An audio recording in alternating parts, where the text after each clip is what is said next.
entre-temps en fin d'année et que d'autres succès bien évidemment suivent et surtout que vous continuez à nous produire d'autres ouvrages.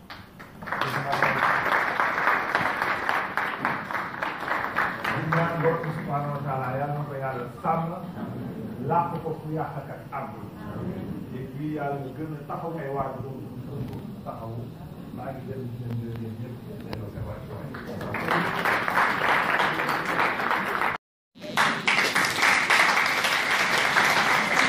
En réalité, c'est l'histoire d'une famille. Fatou, c'est ma soeur. Que nos mamans ont les mêmes frères. Également féminin, nous avons une grande famille d'intellectuels. Venez partager avec Mandela sa cérémonie et je vous en remercie très chaleureusement. Je remercie aussi le directeur de la matin, Dr Diallo, qui au-delà de sa casquette de directeur est un avoué qu'au-delà du producteur, c'est un frère. C'est un lien d'amitié très très fort qui nous lie. Et c'est avec aussi ce plaisir-là que je vais parler de Ngor, qui se trouve à ma droite.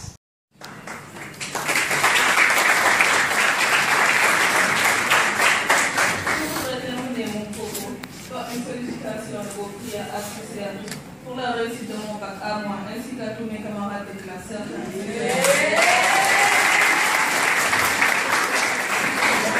Pour la réussite d'une carrière récurrente qui débute pour moi et de manière plus large, une carrière dans le domaine cinématographique en tant que cinéaste qui est mon rêve. Je vous remercie pour votre attention.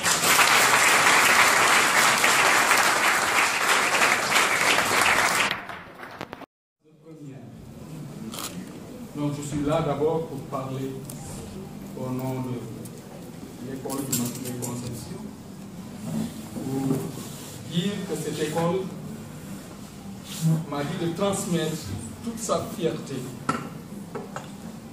qu'une élève issue de ses rangs ait pu faire montre d'un mérite personnel qui nous a tous valu d'être là.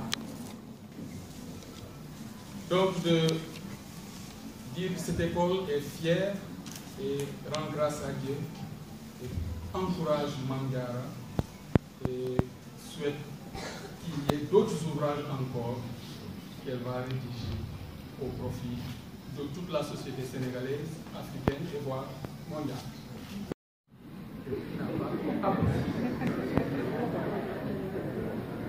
Elle n'est jamais tombée dans le piège, elle a tout fait pour obéir. Donc elle apprenait ses leçons. Et donc, il y a du sérieux du Sénégal en cette vie.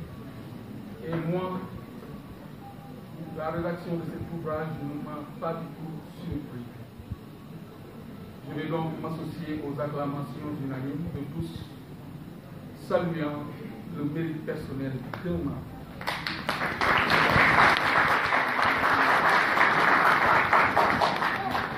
L'école Immaculée est fière de toi. Tout ce travail, c'est tout à ton honneur, mais c'est aussi tout à tous ici. Qu'en ce 21e siècle itinérant, il y ait des élèves avec toute la gamme d'activités juvéniles, mais qu'il y ait des élèves qui accordent le primat aux études. Ça, il y a lieu de s'en féliciter. Je voudrais maintenant terminer par reprendre ce que Dr Khan a dit, qui est très important. J'ai cru comprendre que vous voulez signifier qu'un palliatif au manque de niveau en français aujourd'hui, c'est le refus de lire les œuvres. Je m'associe à cette analyse. Je trouve que c'est vrai. Voilà. Ce manque de niveau en langue française peut avoir comme palliatif, comme solution, la lecture. Ça pourrait apporter beaucoup de choses bénéfiques aux élèves. Enfin, la perfection n'étant pas de ce monde, dans chaque œuvre humaine, il faut que s'adjoigne la grâce de Dieu pour qu'il y ait réussi. C'est pourquoi il y a de quoi rendre grâce à Dieu. et souhaiter à mademoiselle bonne continuation. Je vous remercie.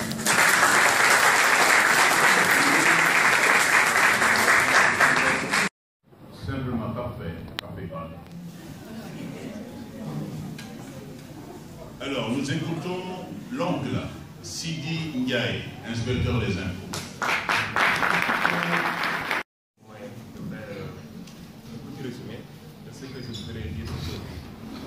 Donc, je voudrais, à l'entame de mon propos, remercier tous les invités ici présents, mais en particulier les représentants de la maison d'édition Harmattan. Donc, je prends la parole au nom de la famille, mais surtout au nom de son père. Donc, certainement, il ne peut pas aujourd'hui prendre la parole, et je pense que vous connaissez la raison. Donc, aujourd'hui, ce n'est pas facile pour quelqu'un, dans ces circonstances-là, de prendre la parole et de parler de son enfant. Mais sachez que c'est quelqu'un qui vous remercie et qui est très fier de son enfant également. Donc, il tenait en tout cas à vous dire qu'il est content de vous qui êtes ici présent aujourd'hui. Donc, il m'a chargé également de vous dire toute sa joie à l'occasion de la dédicace de ce livre écrit par sa fille. Il m'a chargé particulièrement de remercier ses collègues et amis ici présents, mais aussi et surtout son professeur, M. Kaba Diaw, donc professeur de mathématiques et de physique chimie, qui ne cesse d'apporter son soutien, ses enseignements, ses conseils pour la réussite de Mamdiara. Je voudrais également remercier tous les parents donc, qui ont quitté Mbour et qui sont également de Dakar, qui ont fait le déplacement aujourd'hui pour venir encourager et féliciter Mamdiara pour cette œuvre qu'elle présente aujourd'hui.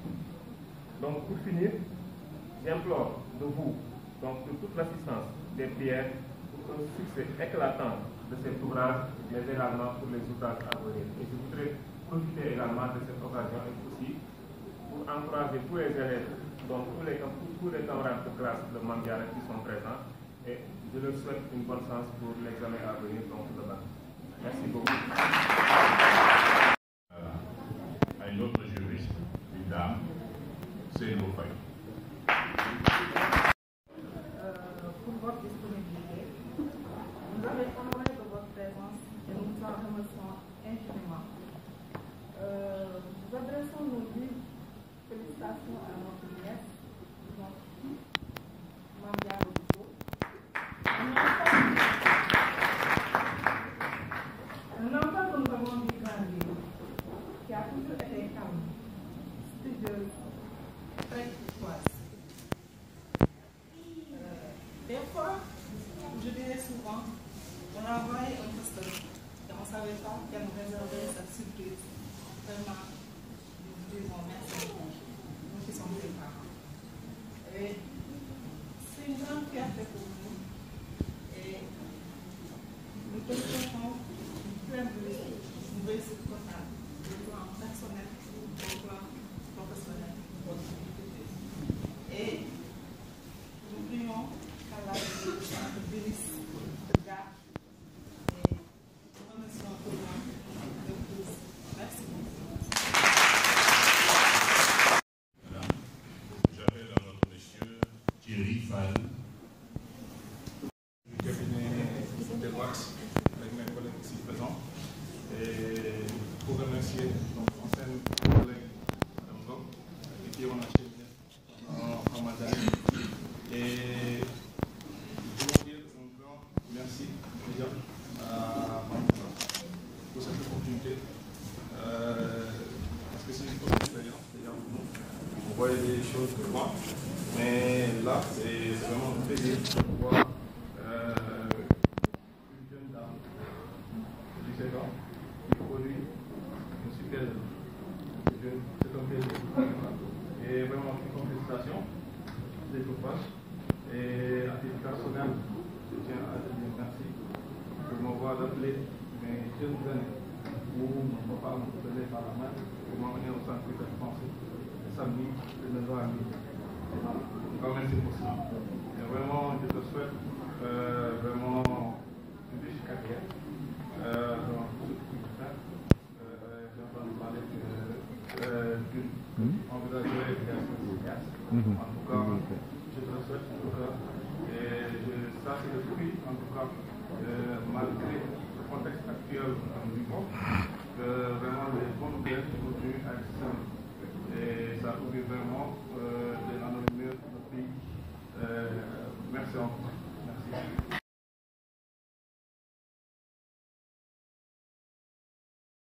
Très charmante dame, courageuse femme, qui a beaucoup contribué pour son éducation et pour autre chose aussi. Alors cette dame-là, c'est qui c'est? Fatou Bintou Faye.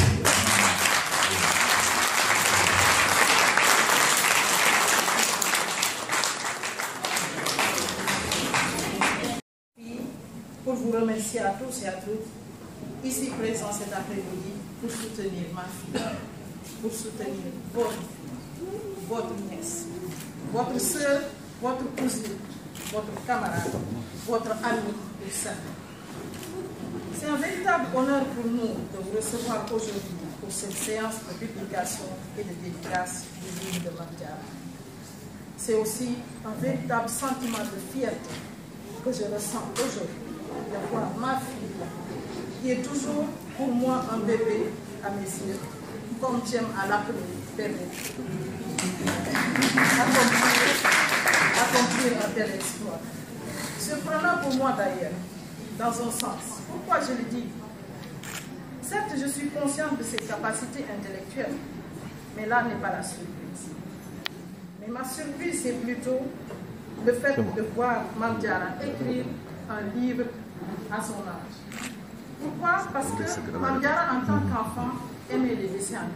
Ça, je peux vous le garantir. À chaque fois qu'elle devait aller à l'école, il fallait qu'elle regarde ses séries préférées avant de prendre le petit déjeuner pour aller à l'école. Sinon, elle n'y va pas et j'aurai des problèmes. Mais, au fil des années, elle continue. Je voulais dire, malgré qu'elle aimait les dessins animés et autres, Mame Diarra n'aimait pas la lecture, pour être vrai. Quand elle était petite, elle aimait les maths, les autres matières et autres, mais la lecture, ce n'était pas son plan.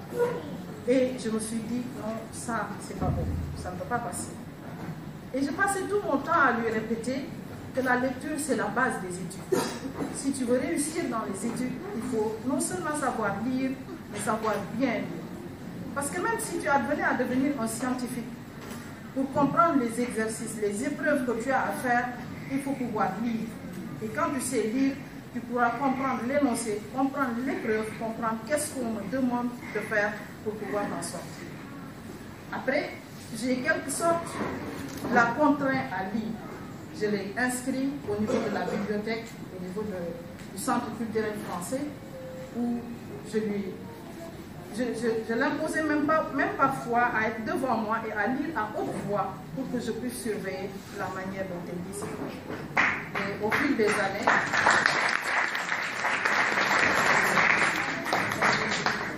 années, elle a commencé à prendre goût à cela. Et également, en regardant les dessins animés, tout le temps, c'était des histoires, comme elle l'a dit, qui l'intriguaient et qui le façonnaient. À chaque fois qu'elle regardait quelque chose, elle venait me dire, moi j'ai regardé tes séries, tu as vu ce qu'on a fait, ainsi de suite. Moi je voudrais écrire des histoires moi-même que je voudrais partager avec mes jeunes, mes camarades et mes jeunes générations. Ce qui a justifié, évidemment, l'écriture de son livre. Je la faisais asseoir en face de moi, comme je le disais, pour l'imposer à lire et à lire à haute voix. Et à un moment donné, je me rappelle que je lui répétais qu'il fallait lire si tu veux s'en sortir dans les études, comme je l'ai dit tantôt. J'ajoutais même, quand elle était enfant, que je l'encourageais dans cette voie-là. Parce qu'au départ, quand elle me disait, moi ce qui m'intéresse, c'est d'être cinéaste, c'est d'écrire des scénarios qui vont être joués en film et autres. Et elle adore dessiner, elle passait tout son temps à dessiner. Au départ, j'étais un peu réticente à cela. Je lui disais, oh, Mame Diarra, arrête, ce ne sont pas tes dessins-là qui vont te faire réussir. Mais elle continuait. Malgré cela, je disais toujours non. Et pour cela, je remercie M. Diop personnellement, qui m'a ouvert les yeux sur le talent caché de ma fille. Un jour, M. Diop m'a dit, d'abord, est-ce que vous avez regardé ce que Mamdiara a écrit? Je lui dis, ah, j'avoue pas non. Il me dit, je pense qu'il faut regarder ça. Je lui dis, ah oui, pensez que c'est intéressant? Il me dit oui. Il me dit, je pense même que ça mérite d'être publié, qu'il faut le chercher une maison d'édition. Ah oui? Il me dit oui. Et c'est là que j'ai commencé à prendre conscience de ses capacités rédactionnelles qu'elle avait, qui était un talent caché chez elle, que moi, en tant que mère, je ne voyais pas. Parce que souvent, nous, parents, on a tendance à vouloir que nos enfants deviennent des médecins, des pharmaciens, des avocats, ainsi de suite. Mais on ne regarde pas réellement ce que l'enfant veut. Alors que je pense que si on veut la réussite de nos enfants, au lieu de les contraindre dans un carcan peut-être qui est un peu, je dirais, standard ou académique, ou je ne sais pas quoi, quel qualificatif donner, il faut regarder qu'est-ce que l'enfant, lui, veut dans sa vie. Parce qu'après tout, c'est sa vie. C'est une carrière que l'enfant doit se faire. Donc, quand on fait quelque chose qu'on aime, on le fait avec passion.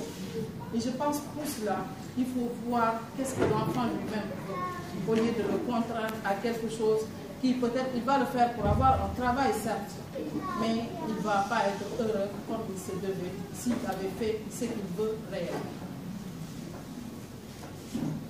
Je lui disais aussi souvent que dans la vie, il faut savoir ce que l'on veut. Et une fois qu'on le sait, on peut réussir plus facilement. Donc, excusez-moi. En ce moment-là, j'ai pris le manuscrit qu'elle avait écrit, quand M. Diaw m'a parlé, et que j'ai ouvert une histoire qui était prête. Et pour vous dire vrai, ce n'était pas Sabata. Il faut savoir que Mamdiara n'a pas seulement écrit Sabata.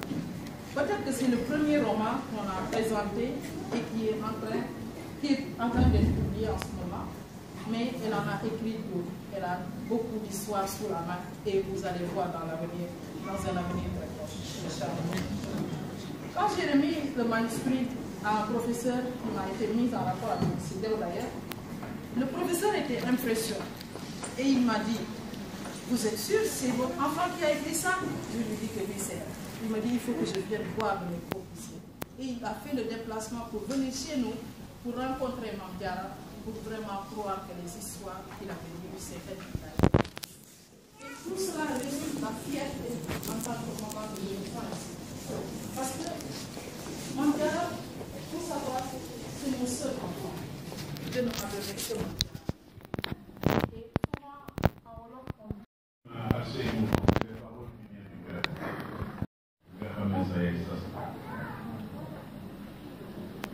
Nous sommes le combien aujourd'hui? Hein? Le 11 novembre 2023. Il faut retenir cette date. D'accord? La maman a parlé. Merci. Alors, nous allons maintenant donner la parole au représentant de M. le ministre de l'Éducation nationale supposatrice. Nous avons pour habitude, quand il y a une cérémonie, au niveau déconcentré et concentré, s'il y a quelqu'un qui vient du ministère de l'Éducation nationale, donc on lui donne la primeur de représenter le ministre. Mais quand il n'y a pas de représentant qui vient de Diamniadio, c'est l'inspecteur d'académie de Dakar qui représente le ministre de l'Éducation nationale. C'est pourquoi quand M. Sada est venu, donc je lui ai laissé la place de représenter le ministre de l'Éducation nationale. Mais seulement je ne pouvais pas ne pas prendre la parole pour rendre les mots de fierté de l'inspecteur d'académie. Et j'ai cité, quand je dis fierté, j'ai cité l'inspecteur d'académie. Et il a donné tellement d'importance à cette cérémonie que je suis avec la chargée des carrières de l'inspection d'académie, Mme Koyman. Avant-hier, hier quand il me demandait de le représenter, il a insisté. Il faut lui dire quelle est une fierté de l'académie. Et je tenais vraiment à le dire. Et cela se comprend. Ceux qui m'ont précédé l'ont dit. On sait ce qui se passe maintenant dans ce monde. Avec les menaces des réseaux sociaux et même de l'intelligence artificielle. Donc quand une fille de 17 ans produit donc une œuvre de cette nature-là, elle participe à la promotion de la lecture. C'est pourquoi on ne pouvait pas ne pas être présent à l'IA de Dakar. Et vraiment vous féliciter et féliciter aussi vos parents. Et aussi prier pour votre réussite, prier pour Kalla Moudia. Je suis sûre que l'inspection ne manquera pas de participer à la vulgarisation de cette œuvre parce que cela participe à la promotion des valeurs. Cela participe à la promotion de la lecture parce qu'on sait aussi tout ce que renforce la lecture. C'est la nourriture, donc les fonctions cognitives qu'a la lecture. Donc, et la nourriture même de l'âme. Cela veut dire que qui écrit un livre participe à ces valeurs. Je tenais vraiment à dire ces mots parce que je ne pouvais pas retourner et regarder sur l'inspecteur d'académie et lui dire que j'ai laissé quand même la hiérarchie prévaloir sans dire vraiment la fierté qu'il a donc, à avoir donc, un produit de l'inspection d'académie. Donc, faire cette œuvre-là de grande portée ne va vraiment faire l'intervenir. Merci beaucoup. Merci, M. Parfoy, le maître de cérémonie. Je crois que c'est quelqu'un qui fait la fierté de la lettre à M. Parfoy. Tout le monde le connaît. Au-delà de sa belle voix, c'est un grand littéraire. On doit vraiment un grand hommage. Et chers membres qui sont du présidium, madame le professeur Gaou, docteur Dena, l'autrice du livre, pour qui nous sommes tous là aujourd'hui, et le cycle construit qui a présenté son livre, et chers également. C'est avec une grande fierté que nous sommes là aujourd'hui pour participer à cet événement. Et c'est dire que c'est une fierté du système éducatif. Je crois que tous ceux qui m'ont devancé l'ont dit. Aujourd'hui, dans un monde où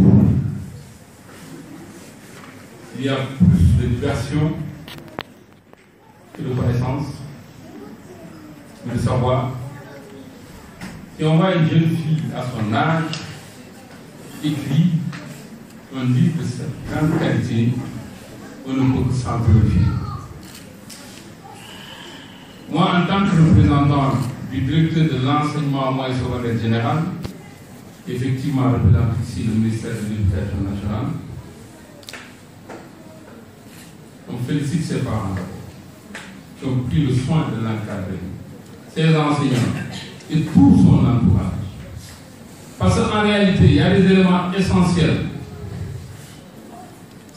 à la maison, à l'école, dans la classe, qui sans cela, l'enfant ne peut rien faire. C'est ce qu'on appelle les éléments de bien-être. Et on peut les résumer en 5 éléments. Il faut que d'abord, il y ait un sentiment d'appartenance à ce qu'il fait, un sentiment de contrôle, et il faut qu'il y ait également des relations sociales positives, mais surtout la confiance en soi. Et ces 4 éléments, ça aboutit également au sentiment de stimulation intellectuelle qui amène l'enfant à faire ce qu'il a. Et je crois que sans cela, il ne pourrait rien faire. Et ça, c'est de la maison à la classe. Et ça suit également dans la rue. Et ça appelle à tous ceux qui sont là, parents, élèves, enseignants, à redoubler d'efforts. Et ça, c'est un bel exemple pour montrer que notre école peut encore rester ce qu'elle a été depuis les indépendances, une école de qualité. Elle montre à travers ce qu'elle a fait que nos enfants ont un potentiel énorme à exploiter. Et ça fait parfois très mal quand on entend dire que les enfants d'aujourd'hui n'apprennent pas, les enfants d'aujourd'hui sont nuls. Ça fait très mal. Il faut comprendre que les enfants, ils ont un besoin. Et ce besoin doit être écouté et pris en compte. Vous avez bien entendu sa maman qui dit qu'elle n'aimait pas la lecture au départ. Elle aimait plus de suivre les dessins animés, de faire des schémas, des dessins, mais c'est significatif pour l'enfant. En tant que pédagogue, bon, je ne suis pas littéraire, je suis professeur de sciences physiques, mais j'aime la littérature. En tant que pédagogue, je dis qu'un enseignant dans sa classe, quelles que soient les qualités de l'élève qui est dans sa classe, il faut l'aider et l'accompagner à faire beaucoup de choses. Même si l'élève ne sait que chanter, c'est déjà une compétence. En tant que professeur de sciences physiques, je peux avoir un élève qui véritablement ne peut pas résoudre ces problèmes que je lui donne, ne peut pas parfois transformer ces concepts que je lui explique, mais qui peut avoir un talent caché extraordinaire qui va lui permettre demain de me gérer moi-même et de gérer mon environnement. Elle dit qu'elle est littéraire, hein? Mais dans son document ou dans son livre qu'elle a appelé Savannah, la princesse de la savane, elle ne parle que de science. Elle ne parle que de science. Et elle parle également de la réalité actuelle du monde. Ce n'est pas uniquement le Sénégal. Hein?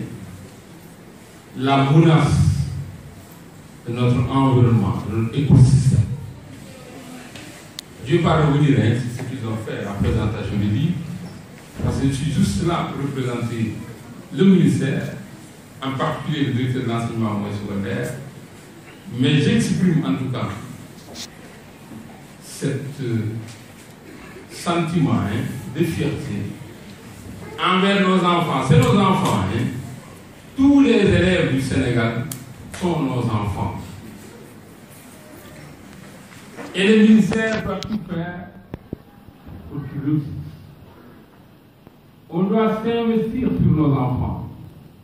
Et il n'y a pas mieux que l'investissement sur l'école. Il n'y a pas mieux que d'investir sur l'éducation des enfants.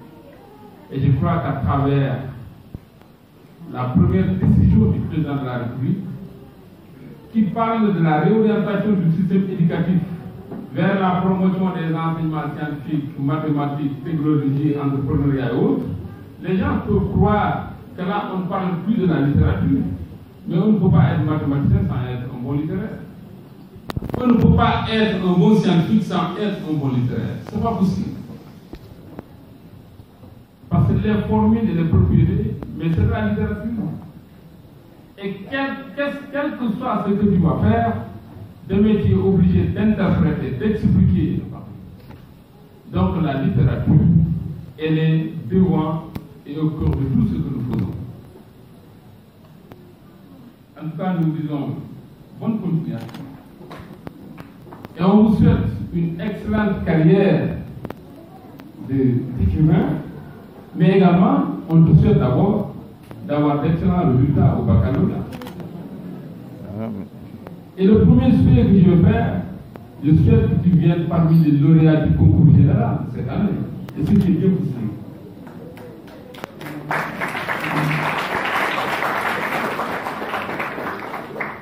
Mais également, j'appelle à ces camarades qui sont là de dire que c'est possible de faire comme Mame Diarra Bousso. C'est bien possible. Et c'est bien possible.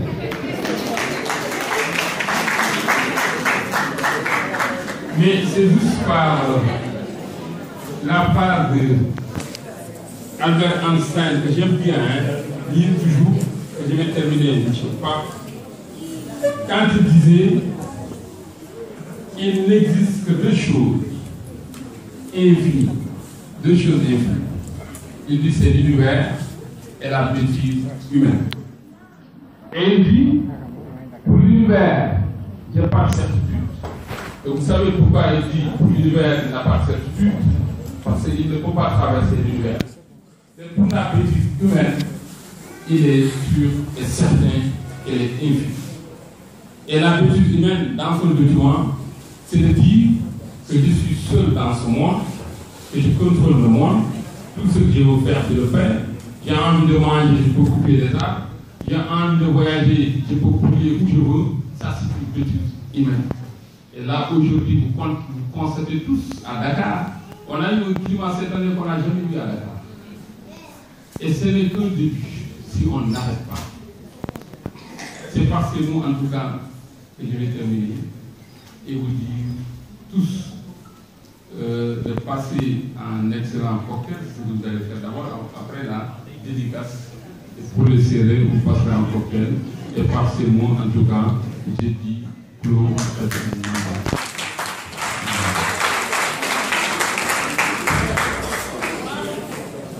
Voilà, merci, monsieur le président. Et je voudrais également dire merci à madame la représentante de l'inspection de l'académie. Merci, docteur Zainab. Merci également à monsieur Kabagao, notre psychologue conseiller. Merci à vous. Merci également à tous ceux qui se sont succédés devant ce bureau-là pour faire des témoignages. Et ça a donné à la fois des témoignages très très affectifs, émouvants quelquefois. Merci à vous, camarades de Mam Yaro Rousseau, vous qui avez fait le déplacement. Hein? Nous allons prier pour que vous ayez le bac cette année. Hein? Dites Amen. Voilà, c'est ça. Merci aux parents qui ont fait le déplacement, aux amis, aux proches, etc. Et comme l'a si bien dit monsieur le représentant du ministre, nous allons poursuivre notre cérémonie juste sur la terrasse pour la séance de dédicace. Merci.